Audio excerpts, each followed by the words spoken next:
Open up your Bible. If you have your Bible, again, I encourage you to have your Bible, have your pen and your notebooks, and please turn it to Matthew 21 to 16. And this, for most of you, will be familiar. The title is The Parable of the Vineyard Workers. So let's read. For the kingdom of heaven is like the landowner who went out early one morning to hire workers for his vineyard. He agreed to pay the normal daily wage and sent them out to work. At 9 o'clock in the morning, he was passing through the marketplace and saw some people standing around doing nothing. So he hired them, telling them he would pay them whatever was right at the end of the day. So they went to work in the vineyard at noon, and again at 3 o'clock he did the same thing. Verse 6, at 5 o'clock that afternoon he was in town again and saw some more people standing around. He asked them, "Why haven't you been working today?" So this is the reply. They replied, "Because no one hired us." The landowner told them, "Then go out and join the others in my vineyard." In verse 8, that evening he told the foreman to call the workers in and pay them, beginning with the last worker first. When those hired at 5 o'clock were paid, each received a full day wage. When those hired first came to get their pay, they assumed they would receive more. Of course, that's what they're thinking. They assumed to receive more, but they too were paid a day's wage.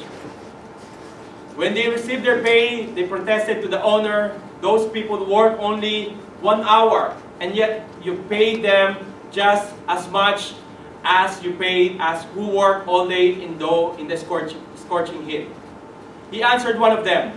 This is what the landowner says. "Friend, I haven't been unfair. Didn't you agree to work all day for the usual wage? Take your money and go. I wanted to pay this last worker the same as you. It is against the law for me. Is it against the law for me to do what I want with my money? Should you be jealous because I am kind to others?" And in verse 16, so those who are last now will be first then, and those who are first will be last. Let's bow our head and let's pray to our God. Father God in heaven, open up our hearts, our ears, that who has the ears will hear to you, God Jesus. Father, Lord, let us understand your word today, this parable, God, and let you speak individually in our hearts today. Thank you, Jesus, oh God, for delivering this message. In Jesus' name we pray. Praise you, Jesus. Amen.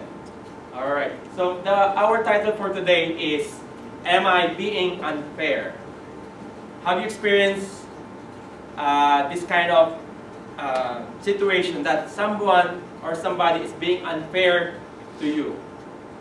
So this question, am I being unfair? This question, let's take this question as God is talking to each one of us. God is talking to you right now. Am I being unfair? Okay. Maybe for so many times we've been asking in our life, God, I'm doing this, I'm serving you, but is there any experience in your life that God is being unfair to you?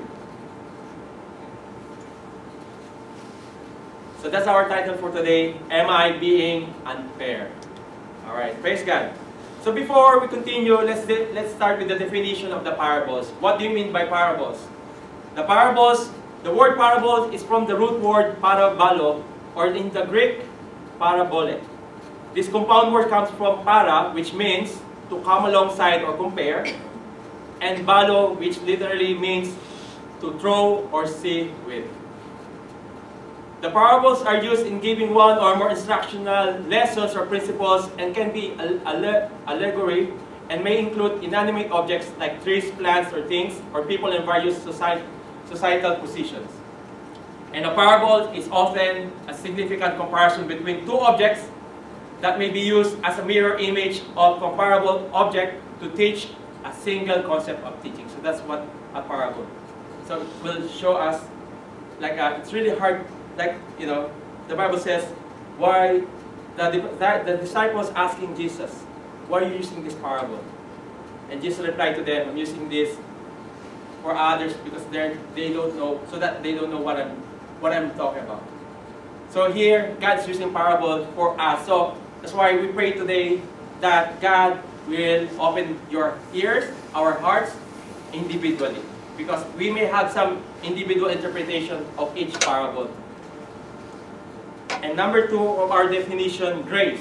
What do you mean by grace? Grace is Christianity. Grace in Christianity is the free and unmerited favor of God as manifested in the salvation of sinners and the bestowing of blessings.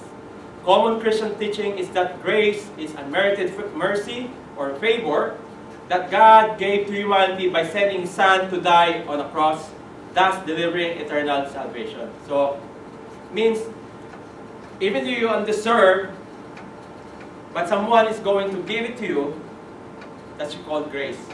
Or in God, even though we undeserved of this salvation, but God gave this grace to us, means the salvation. It's not by our works, but it's because of who God is. Amen?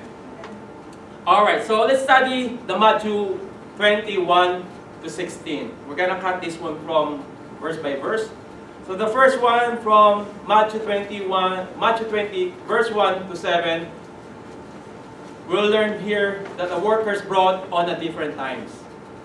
As you could see, before, in the vineyards, it's hard to work in the vineyards or in a farm that you're only one. You need more workers.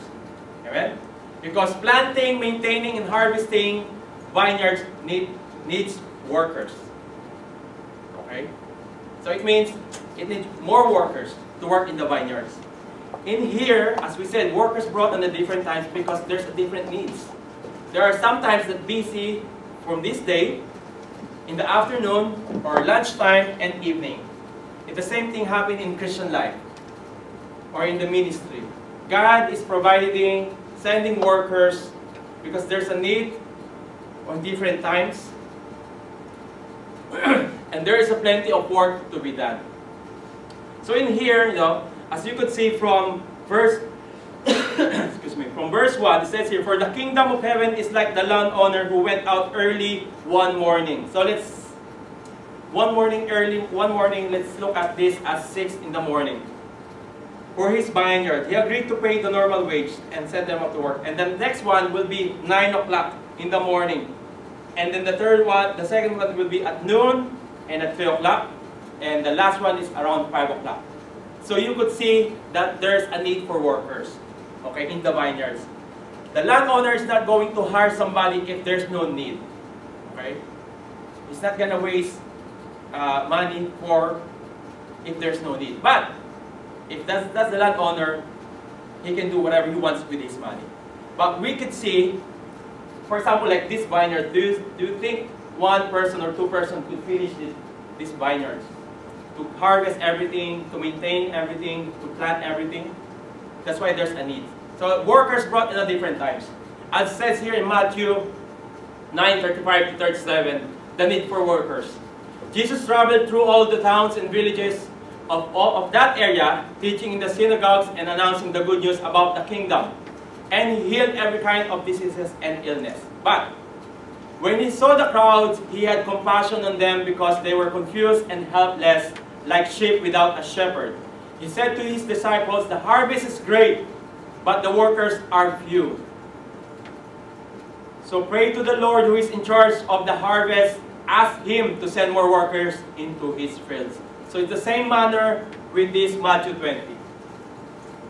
The landowner is getting workers in different times. 6 o'clock, 9 o'clock, noon, 3 o'clock, and 5 o'clock. Because there's a different needs on that vineyard, on that farm. So it says here, early morning, 9 a.m., noon, and 3 p.m. So there's a need. So this parable, we can see this one in our life today. That there's a need in our life. In our church, that there's a need. There's harvest. But we need more workers. Amen? So in this first verse from 1 to 7, it's showing us about workers brought on the different times because the harvest is many and we need more workers.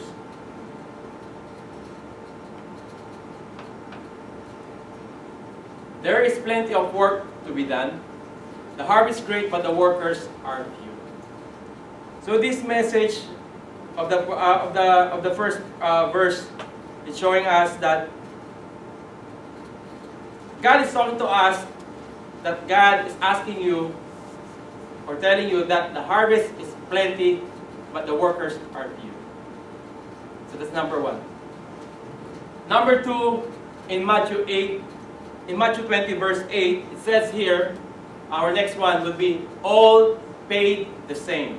Number one, we could see that there's a need for workers brought on the different times, and number two, we could see that everyone all paid the same. As it says here in verse 8, that evening he told the foreman to call the workers in and pay them. Beginning with the last workers first, when those hired at 5 o'clock were paid, each received a full day's wage. When those hired first came to get their pay, they assumed they would receive more. Of course. Okay? But they too were paid a day's wage. Okay. Now, if you're going to study with this one, there is now the unfairness. Okay? Because, for example, like if God or if somebody asks you to work that early morning, for example, I asked Brother June to work early in the morning. Brother June, come here. I'll pay you with the 1 day wage. Okay. It says here in verse 3 that 1 day wage right now is like worth like $50. Okay? 1 denarius, it says here in normal day wage. Normal day wage before, it's like 1 denarius for a worker. Right now, it's like a $50 pay. Who has a $50 per hour here? Who's earning $50 per hour? That's you on overtime. That's over. Oh, if it's overtime, wow. Okay. That's if it's overtime, $50 per hour. So that's a 1 day wage already before. But if you're earning right now a $50 per hour in a 1 day, like 8 hours or 12 hours, wow, you're blessed. Amen. Amen. So here we could see here that there is a complaint now. Of course, as I've said, if I'm gonna ask Brother June to work, for example, you know, I'm a farmer. I'm gonna ask Brother June, could you work for me? Could you work in the farm around 6 o'clock in the morning, and I'll pay you 1 day wage? 150? 50 per hour. That's too expensive. Okay, so if you're, and Brother June agree with that. Okay, and then the next one around 9 o'clock, we'll just, you know, around 9 o'clock, I'm gonna ask Brother Gotti. Brother Gotti, work for us. Around, I found you again at 9 o'clock, it says here, okay? And then I'll pay you what's usual wage, okay? It says here, at 9 o'clock the morning he was passing through the marketplace and saw some people standing around nothing. So he heard them telling them he would pay them whatever was right at the end of the day. So he didn't say anything. He said, I'll pay you what was right, okay? So the next one, 9 o'clock is Brother Gotti. At noontime would be my brother, Molly. And then the third one will be Brother Donick at 3 o'clock. Okay? The same thing happened again. But at the last one, I'm gonna hire Pastor Herman. Okay? Pastor Herman around 5 o'clock. Pastor Herman, are you available? He said here, okay, that, you know, I don't have a job. But at the end, this is what happened at the end. When they're going to receive their pay, this is what happened in this parable. The one who hired last, around 5 o'clock, will get his wage, and it's a full wage. A full pay of that day. Let's say, for that day, Brother June should have, let's say, 200 per hour, 200 per day. Okay, if it's 200 per day, the one who at the last, at 5 o'clock, received also $200 at the day. And then this is the complaint. He called the foreman, and this is what he said. They're thinking, he told the foreman to call the workers in and pay them, beginning with the last workers paid first. When those hired at 5 o'clock were paid, each received a full day wage. When those hired first came to get their pay, they assumed they would receive more. Do you think? Of course, you know, if we're gonna think with this parable, of course, you're gonna think that, yeah, I should get more because I work early, right? Then I should get more. But in here, that's the complaint of these people. When they received their pay, they protested to the owner. Those people work only 1 hour, okay, and yet you pay them just as much as you pay us who work all day in the scorching heat. Of course, there's a complaint now. They protested.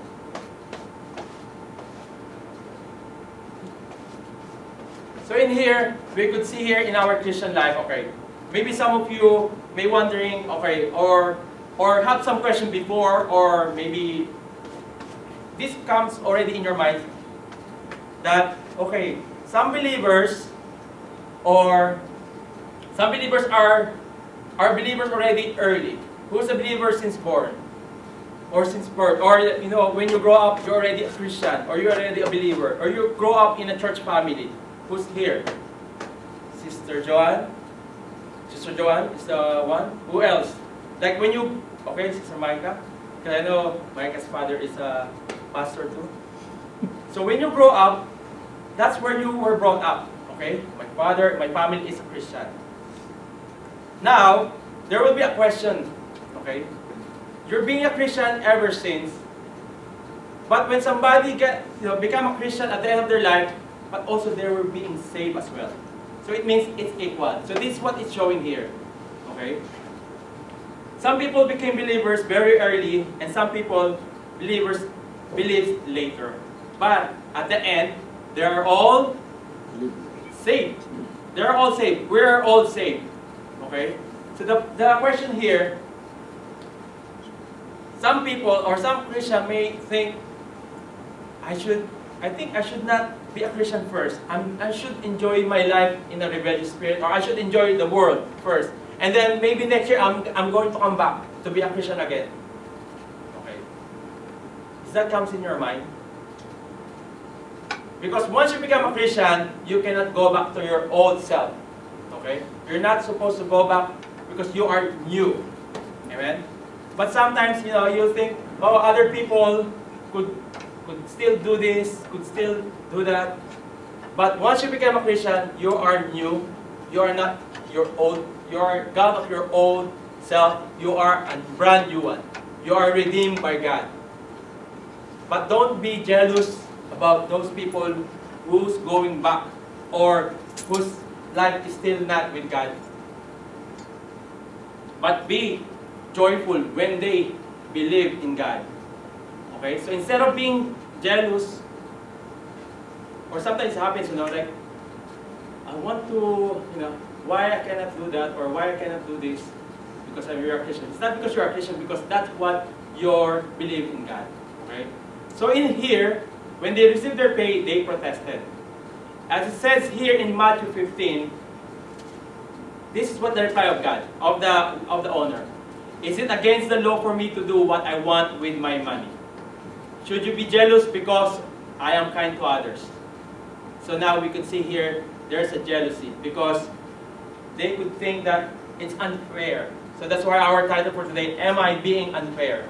So there are times in our life, you're being a Christian, you're serving, you do this, but if you're comparing yourself to other Christians, to other believers, to other people, you will think, I'm a Christian and I should be blessed more than them. Okay? Than the unbelievers, because I'm with God. If that comes to your mind sometimes, I'm already a Christian. When I became a Christian, that's the time that, the blessing is there. If you're not know how to receive the blessing, you're not going to claim it. But this is a question. Sometimes in our mind, we'll think that I'm a believer, I should get more. But the unbelievers, why they get more prosperous? As says in Proverbs, the unbelievers, the wicked one, get more prosperous. Okay, come to think about this. Some people, let's say, the example of the like the politician, some, not all. Okay. They get more, or some of the people like other thing, like maybe like a syndicate, they get more money. Okay, why they get more and us we're not getting anything? Or what if those people who won the lotto, who plays the lotto here? Who plays the lotto? Okay, so this is the thing, okay?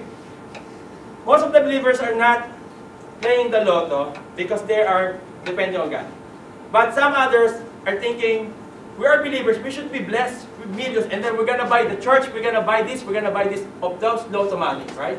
But those people who's not the believers, sometimes they're the one who's winning the lotto.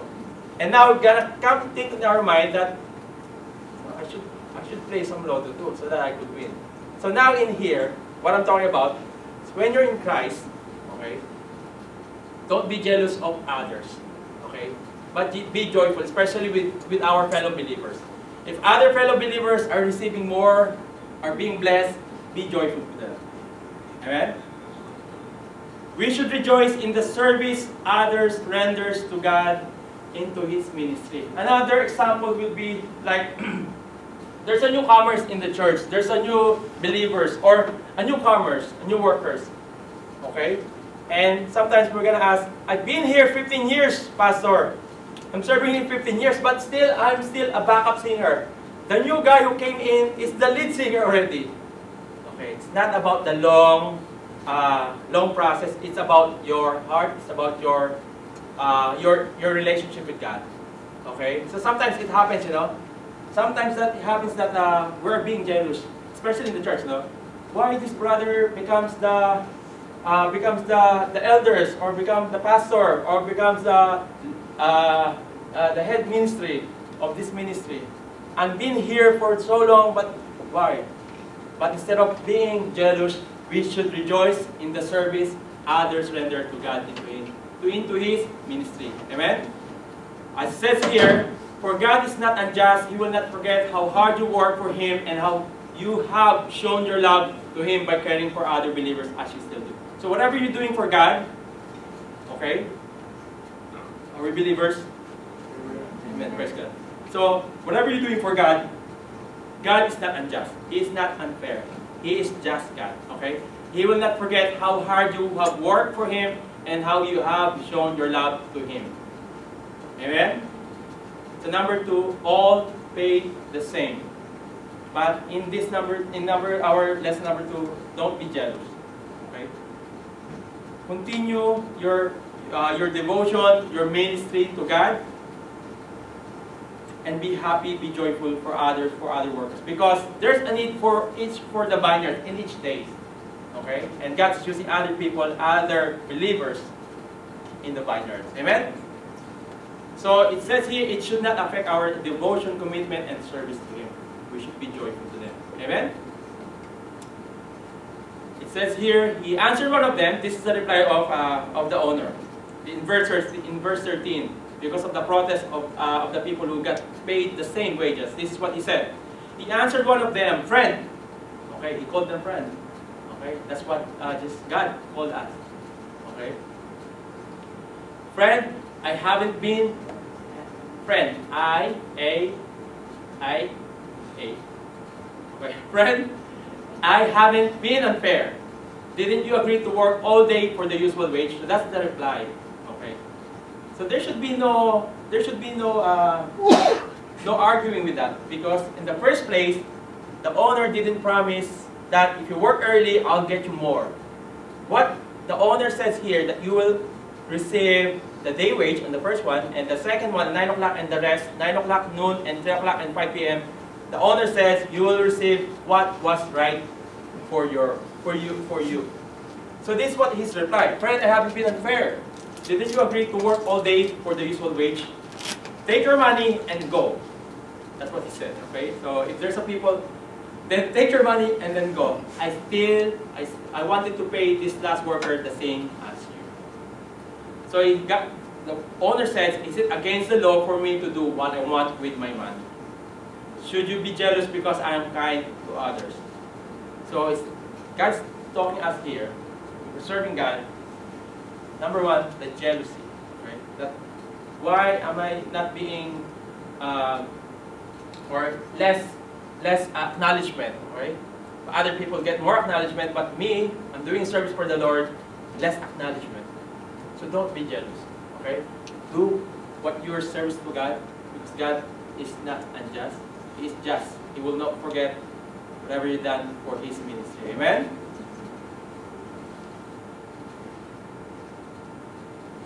So as says here in the grace, because that's the grace. As we have here, the grace in Christianity is free and unmerited favor of God as manifested in the salvation. It says here, free and unmerited favor of God. So in here, it says in verse 13, friend, I have been unfair to you. Didn't you agree to work all day? So is it against the law for me to do what I want with my money? So that's his money, or that's his plan. So when we're asking sometimes God, Lord, why am I still this? Why other believers or fellow brothers or unbelievers receive more, but why am I like this? It is in God's will. It is in His decision to bless us. As He said, you know, the God who gives and the God who takes away. So as it says here in Romans 9:14 to 16, is what, you know, connecting to this one. Are we saying then that God was unfair? Or that people are saying that God is unfair? Of course not. For God said to Moses, I will show mercy to anyone I choose, and I will show compassion to anyone I choose. It is God, it's not the human. We cannot tell to God, Lord, you have to bless me. Lord, you have to bless me. If you say that to God, then you're the one who's going to be followed. Okay? We have to let God do His plan in our life. So it says here, I will show mercy to anyone I choose, and I will show compassion to anyone I choose. It is God, not us. So it is God who decides to show mercy. We can neither choose it nor work for it. So no one can boast about it. Amen? So it is God. Every time that there's happening in our life that sometimes we're feeling, Lord, sometimes you're being unfair in our life, in our family, in my work. Okay? But let's depend on God. God saying, it is I who will choose to show mercy, to give you. Amen? Always remember that. So God who decides. It's God who's decides. It's not us. We can tell God, we can tell Lord, okay? But it's still God who will decide in our life. Amen? Amen. Number 3, endure to the end. Endure to the end. We could see here that they finished the work. When they finished the work, they endured the end. It means they finished the work in the vineyards. So God is telling us here in this parable, endure to the end. As it says in Matthew 24:13 to 14, but the one who endures to the end will be saved. And the good news about the kingdom will be preached throughout the whole world, so that all nations will hear it, and then the end will come. So this is what they're saying about the. This is God saying in Matthew 24. The title here says, Jesus spoke the future. Okay, Jesus foretells the future. This is what God's saying, that He's going to come when when the good news about the kingdom will be preached throughout the world.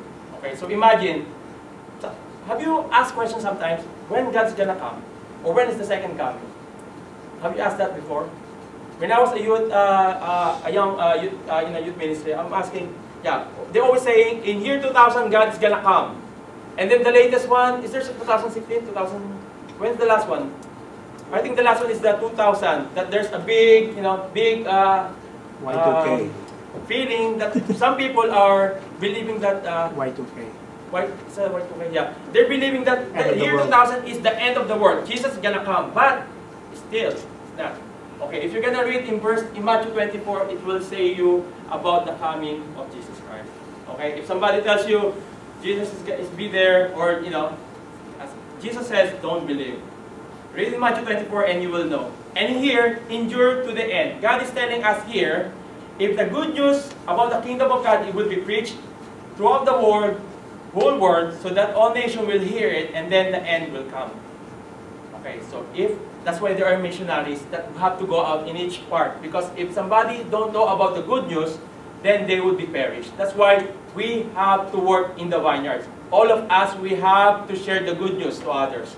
Okay, you have to share that to your friend, to your co-workers, to somebody, to your classmate. Because if not, they will, the kingdom of God, God is not going to come if all the people don't hear. Now the question is, what if they don't listen? At least you share to them.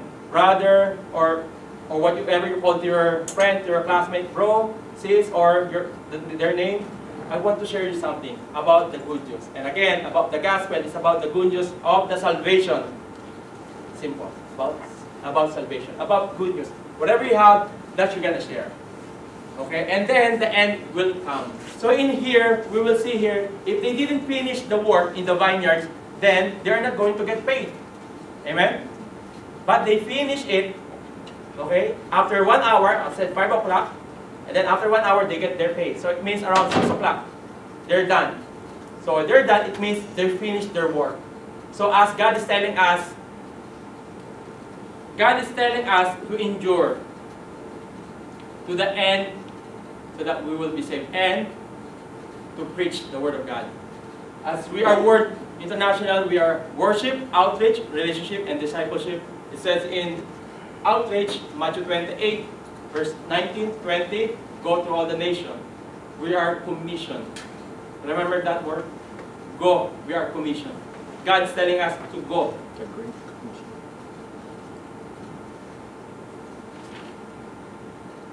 So they finished their job. So God is telling us here, we have to endure to the end. So in this parable, we learn that God has brought different workers at different times. That we're paid the same, we're all equal in God, and endure the end. It says here in Matthew 20, verse 16, this is the last verse. So those who are last now will be first then, and those who are first will be last.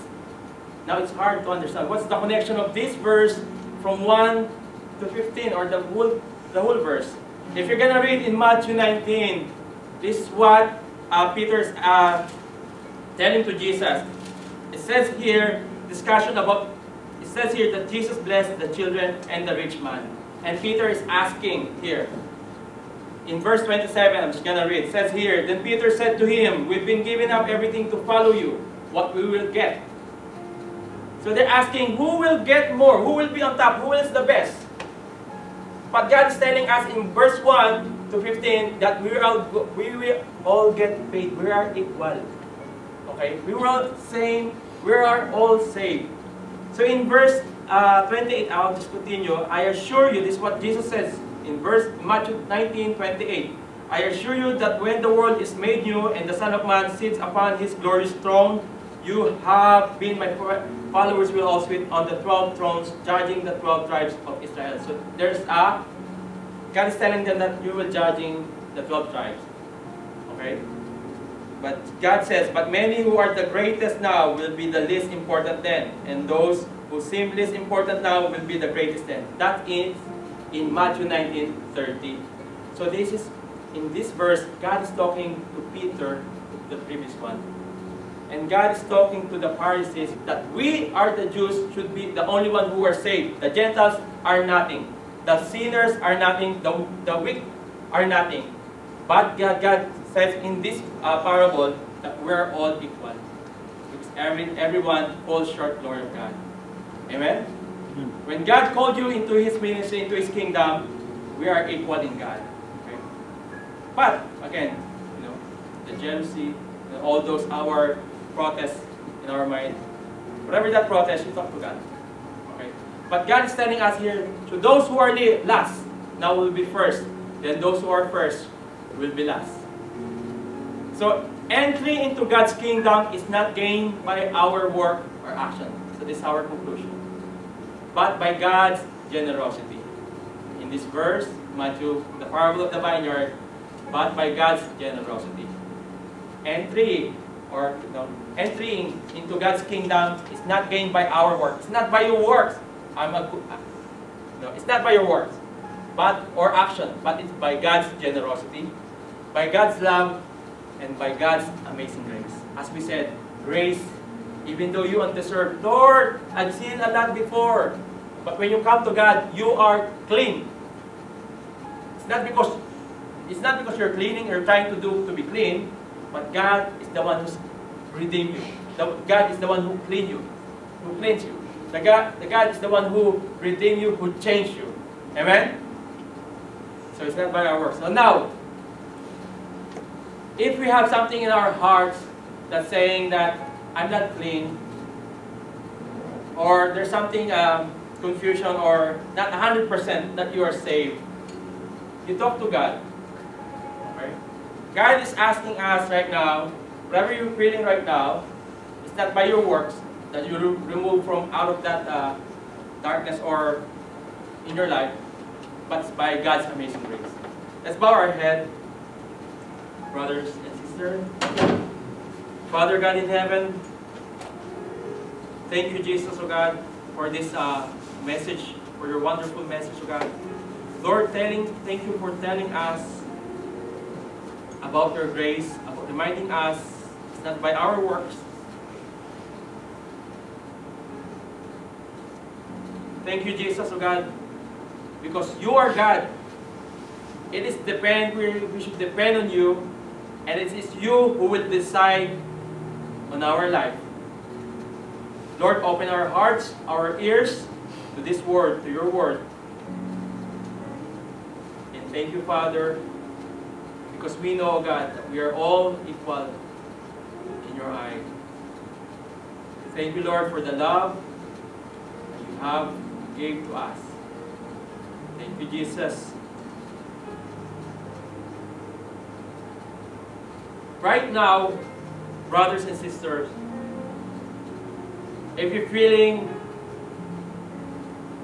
that you're not yet in a relationship with God, or you want to know more about God, or you're not sure about your relationship with God, you can talk to Him right now. You can pray to God.